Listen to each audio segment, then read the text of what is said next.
বছর তো আমার কবে পারবে, কিন্তু আমি তো কাজ করছি। এই লোকগুলোকে তো আমি জাতীয় জীবনে উদ্বুদ্ধ করে কর্মকাণ্ডে অর্থনীতিকে যুক্ত রাখার যে প্রোগ্রাম উনি দিয়েছে, এটা বাংলাদেশের অর্থনৈতিক অনেক পরিবর্তন। অর্থনীতিতে গণতন্ত্রের কথা কোনোদিন শুনেছেন?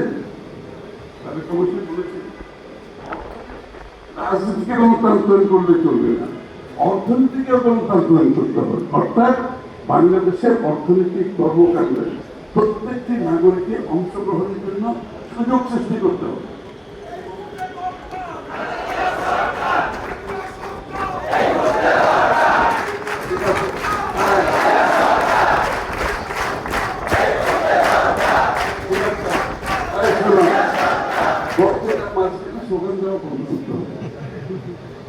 বক্তৃতা আগে দিব, পরে দিব না, বক্তৃতার মাঝখানে সরে দিই, ঠিক আছে?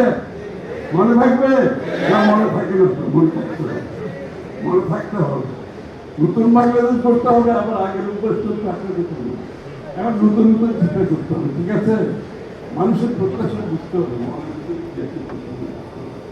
তো উনি যে এই সমস্ত মানুষগুলোকে অর্থনৈতিক কর্মকাণ্ডে না জড়ালে আমরা যে আশা করছি বাংলাদেশকে যেখানে নিয়ে যাবো সেখানে সম্ভব হবে। আমাদের সকলকে এগুলো ধারণ করতে হবে, বাংলাদেশের মানুষের হৃদয় স্পর্শ করতে হবে, তাদেরকে যেতে হবে।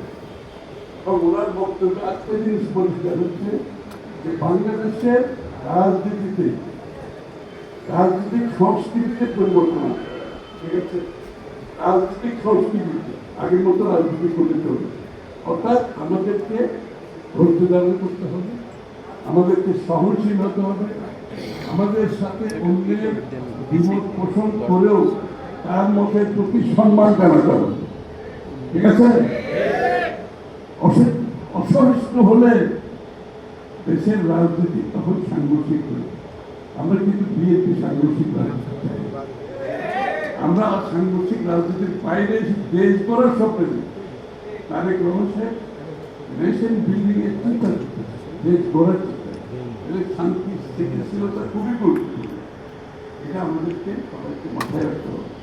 ওনার চিন্তা অনেক বৃহৎ চিন্তা, বাংলাদেশের অর্থনৈতিক মডেল, রাজনৈতিক মডেল, সংস্কৃতি, উন্নয়নের ধারা সব কিছুতে বড় পরিবর্তন আসবে ইনশাআল্লাহ।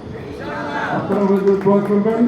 আমাকে সরি, আমি দুঃখিত, আবার যেতে হবে, একটা ক্যান্সেল করে এখানে আসছি, আরেকটা ক্যান্সেল করা যাবে না, ওখানে আমাদের সময় মতো পৌঁছতে হবে। আমি সবাই থেকে সময় চেয়ে বিদায় নিচ্ছি, ভালো থাকবে। ধন্যবাদ অভিভাবকরা, যারা আমি ক্ষেত্র মাহমুদ চৌধুরী, সদস্য, জাতীয় স্থায়ী কমিটির সদস্য। আসসালামু আলাইকুম স্যার। যারা তারেক রহমানের 18তম কারামুক্তি দিবস উপলক্ষে